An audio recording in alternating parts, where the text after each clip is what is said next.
Cher pasteur Tim, je suis malade depuis plusieurs mois. Un chrétien de nom, c'est-à-dire pas un chrétien.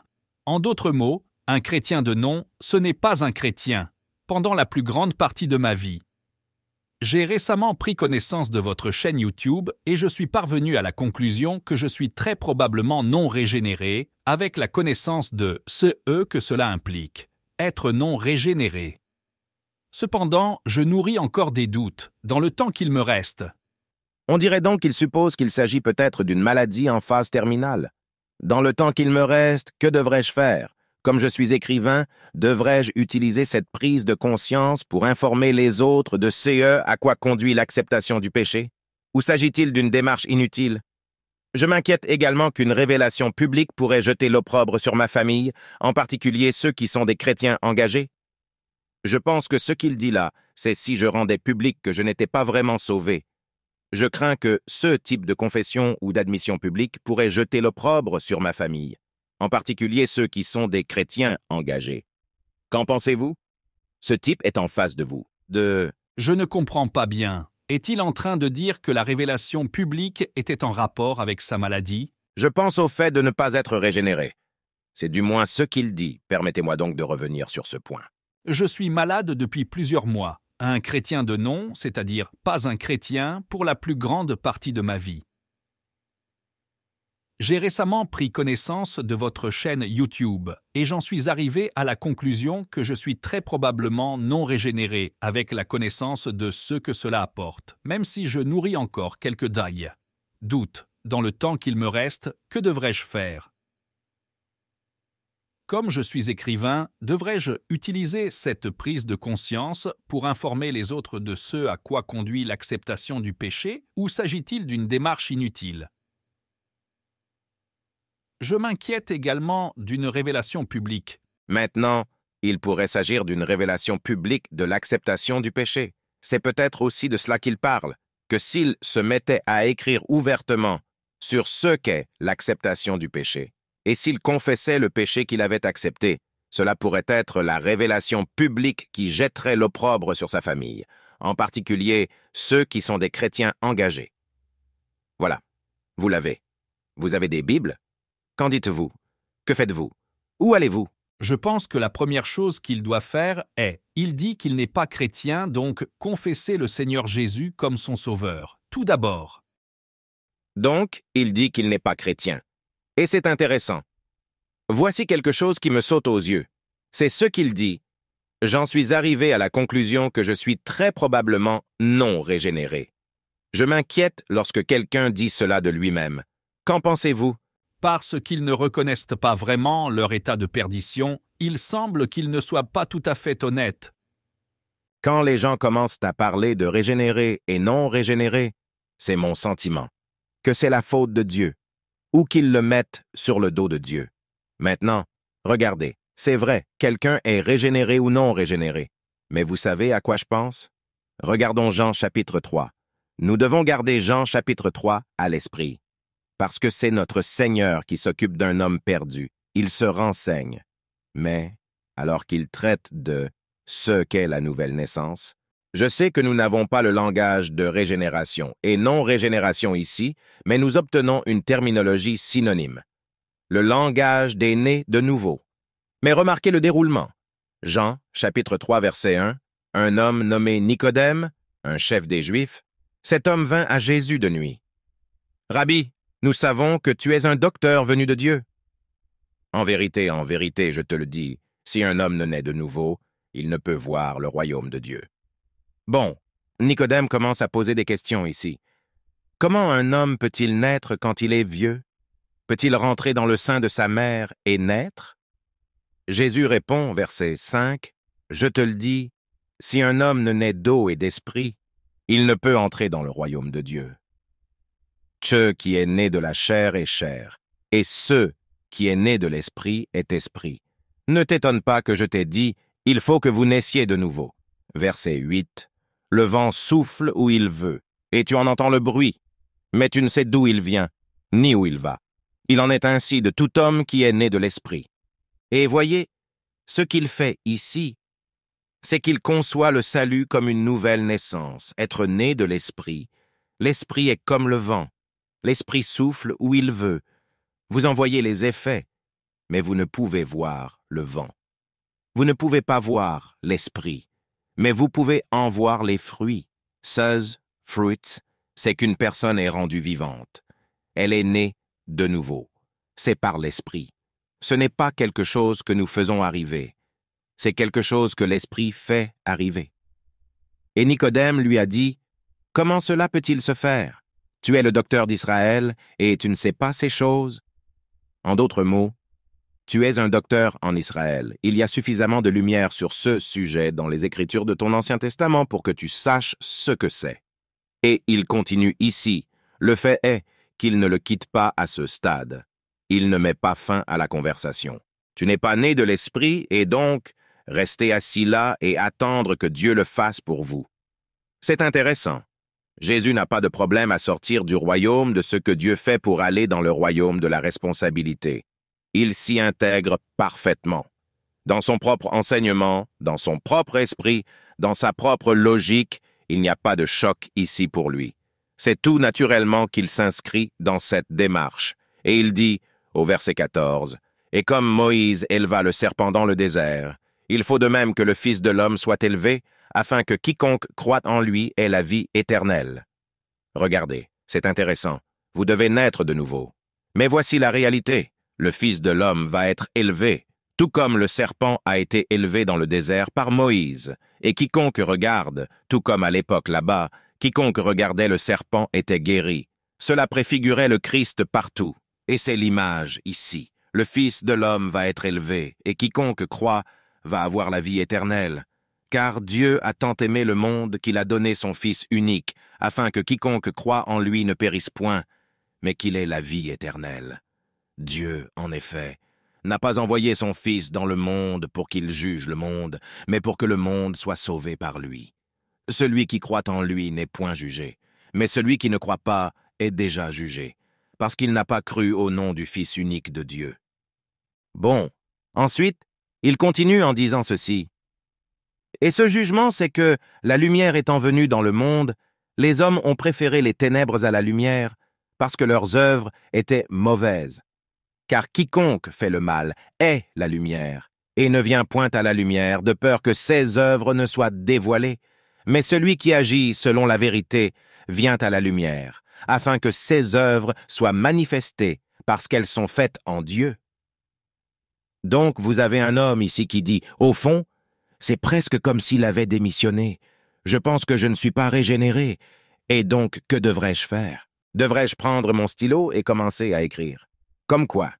Pour avertir les gens que si vous acceptez le péché comme je l'ai fait, vous finissez par être malade et il est peut-être atteint d'une maladie liée au péché qu'il a accepté, et maintenant, il est en train de mourir. Je veux dire que l'on peut en quelque sorte assembler des pièces. Vous pouvez peut-être voir ce que cela donne, mais il ne se qualifie pas d'incroyant, vous voyez. Quand vous vous dites incroyant, cela implique une grande responsabilité. Si vous dites « Je suis un incroyant », eh bien, vous voyez, maintenant vous mettez vraiment ça plus à votre compte.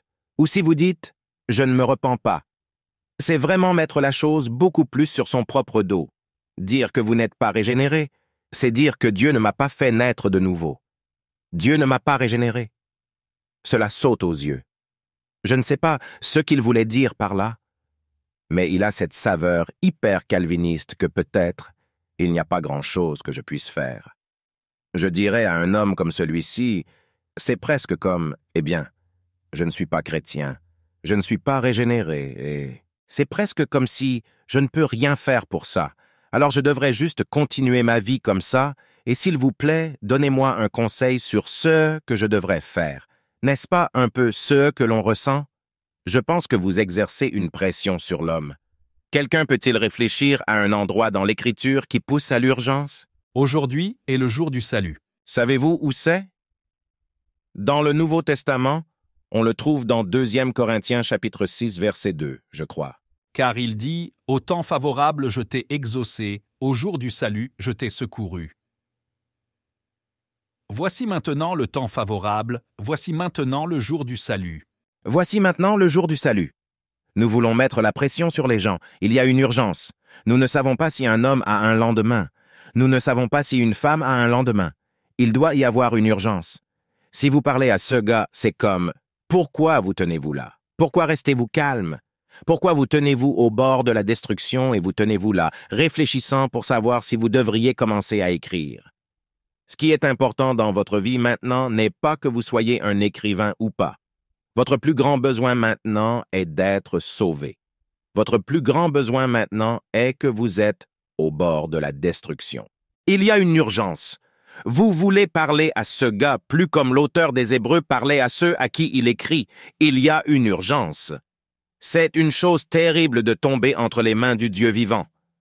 Et vous n'êtes pas sauvé par votre propre admission. Écoutez, les Écritures parlent de fuir la colère qui vient. Les Écritures parlent d'aller à Christ. Les Écritures parlent de ce qu'un homme doit faire pour être sauvé. Que puis-je faire pour être sauvé? Paul ne dit pas « rien ». Bon, vous n'êtes pas régénéré. Asseyez-vous juste là et prenez votre stylo et commencez à écrire aux membres de votre famille. Il n'a pas dit ça. Croyez au nom du Seigneur Jésus-Christ. Il n'y a pas sous le ciel d'autre nom donné aux hommes par lequel nous devons être sauvés. Vous ne voulez pas mépriser ça. Vous ne voulez pas mépriser un si grand salut que celui-là.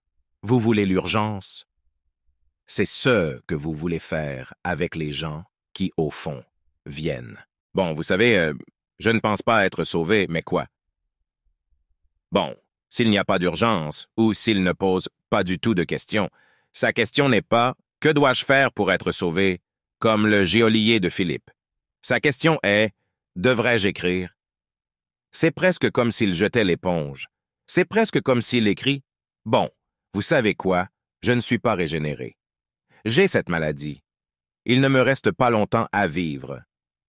Y a-t-il une bonne chose que je puisse faire avec le reste de ma vie? » C'est un peu l'impression que cela donne. Vous ne devez pas penser à écrire. Vous ne devez réfléchir à rien sauf une chose. Vous êtes en train de périr. Vous avez des problèmes. Il ne semble pas qu'il vous reste beaucoup de temps. Vous voulez insister sur ce point que voici maintenant le jour du salut. Maintenant, maintenant, maintenant, maintenant. Frères, une des choses, nous en avons parlé à différents moments, mais vous savez ce qu'il faut aussi écouter? Vous avez le sentiment très souvent que les gens se regardent pour savoir s'ils sont régénérés, ou ils se regardent pour savoir, vous savez, je pense que je le suis. Je ne suis pas tout à fait sûr d'en faire partie. Frères, la foi qui sauve, ce n'est pas croire que vous êtes sauvés. La foi qui sauve, c'est croire que Jésus-Christ est tout ce que les Écritures disent. Ce n'est pas comme si vous deviez croire à tout. Mais la foi qui sauve, c'est croire et jeter votre espérance sur, votre foi en ce Christ qui est révélé dans les pages des Écritures. C'est le sujet. Frères, pour moi, c'est une aide précieuse. Regardez Jean, chapitre 20. Si votre Bible est comme la mienne, les 2 derniers versets sont en fait un paragraphe en eux-mêmes. Jean a encore un chapitre après celui-là, mais écoutez ceci, c'est Jean chapitre 20, verset 30. Jésus a fait encore, en présence de 6 disciples, beaucoup d'autres miracles, qui ne sont pas écrits dans ce livre. Mais ces choses ont été écrites afin que vous croyiez que Jésus est le Christ, le Fils de Dieu, et qu'en croyant, vous ayez la vie en son nom. Écoutez, régulièrement, et c'est ce qu'ils sont tous. Et nous recevons beaucoup de mails, et je suis sûr que je ne vois que la partie émergée de l'iceberg comparée à ceux que voit James. Les gens qui, eux, sont partout, ils pensent qu'ils sont sauvés ou qu'ils ne le sont pas. Ils se battent. Ils ont cru être sauvés à un moment donné, maintenant ils pensent qu'ils ne le sont pas. Ils ont examiné les tests d'assurance dans les Écritures ou dans un message, et maintenant ils croient qu'ils ne sont pas convertis. Ou ils ont essayé de se repentir, mais n'y sont pas parvenus. Ou ils ont essayé de croire, et Dieu ne les sauve pas. Nous recevons ce genre de choses tout le temps. Écoutez ce que dit Jean. Vous vous demandez quoi dire aux gens. Réfléchissez avec moi. Ce signe, Jean les a consignés, pour que nous voyions ces choses, que nous voyions le Christ qui a fait ces choses, et nos esprits s'engageraient dans ses œuvres et verraient de quel genre de Christ il s'agit. et croirait ce Christ, croirait en lui comme le Fils de Dieu, et en croyant, aurait la vie éternelle. Il y a une place juste ici, sœur, si cela ne te dérange pas d'avancer devant. Donc, réfléchissez avec moi là. Récemment, un gars m'a écrit et m'a dit « Que suis-je supposé faire ?» Ne me dites pas de me repentir et de croire. Voici ce qu'il a dit. Il a dit parce que, si c'était aussi simple, il y aurait toutes sortes de gens en train de le faire. Et il a essayé de le faire, et il dit que ça ne fonctionne pas. Écoutez, frère, c'est ce que disent les Écritures. Et les gens dans les Écritures qui se repentent et croient sont sauvés. Mais le problème est que les gens pensent qu'ils font quelque chose qui n'est pas ce qu'ils pensent qu'ils font. Mais je dirais ceci, beaucoup de gens se préoccupent de savoir s'ils croient réellement ou non. Et ils essaient toujours de découvrir s'ils croient réellement. Et regardez, ce qu'ils font, c'est leur problème réel est, croient-ils qu'ils sont des croyants? Et donc, ils examinent constamment ça et se demandent constamment comment ils se sentent et regardent constamment divers fruits et diverses émotions et divers sentiments. Et ils ont des idées sur ce qui va se passer quand ça arrivera réellement. Et ils n'ont pas l'impression d'avoir eu cette certaine expérience qu'ils pensent évidemment qu'ils vont avoir. Mes frères, la foi qui sauve n'est pas d'en arriver à croire que vous avez eu une certaine expérience. Ce n'est pas arriver à croire que vous êtes un croyant. Vous savez quoi? Vous avez peut-être de sérieux doutes sur le fait que vous soyez un vrai croyant. Mais si votre foi est fermement plantée en Christ, vous êtes sauvé. Parce qu'il est le Sauveur. Il est la réponse. Comme Charles Leiter à propos du pont. Rappelez-vous le pont pourri face à ce grand et solide pont à poutrelles d'acier.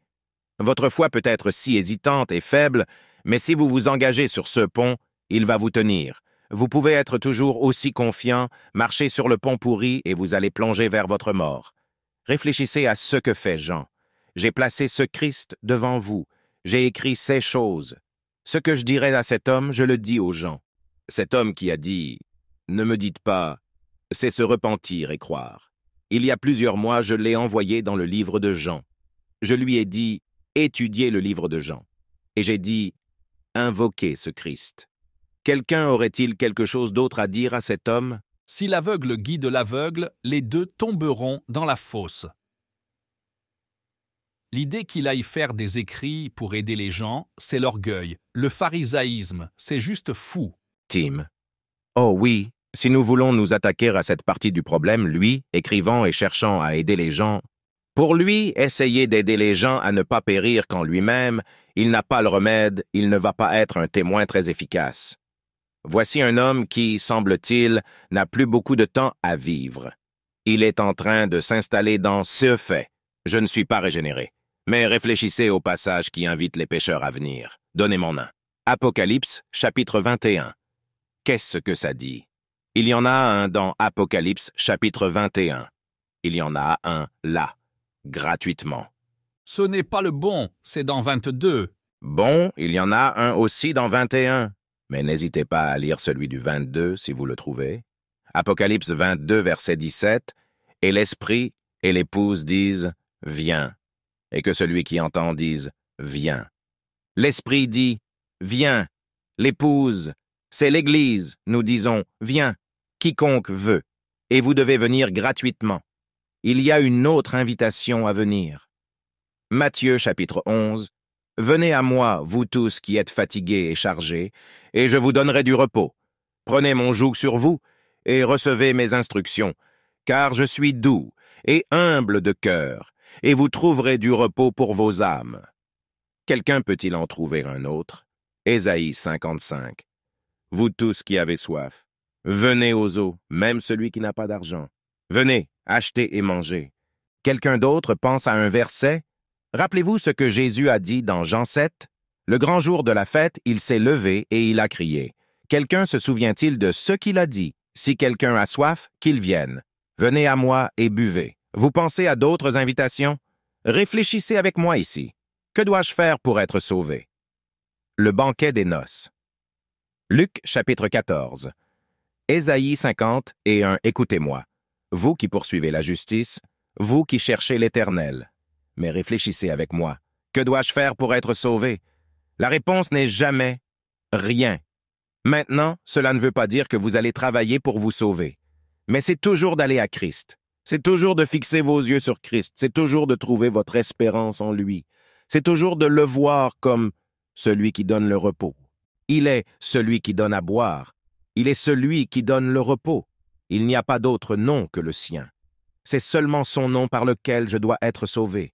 C'est croire en lui. C'est venir à lui. C'est ça. Ce n'est jamais. Ne faites rien, mais ce n'est jamais. Faites quelque chose par votre propre force. Ce n'est jamais. Vous essayez de vous sauver vous-même. Ce n'est jamais. Vous essayez de faire des œuvres qui vont vous faire entrer. C'est toujours, vous ne pouvez rien faire. Vous allez gratuitement et vous suivez Christ. C'est toujours ça. Christ appelle toujours les hommes à lui. C'est toujours ça.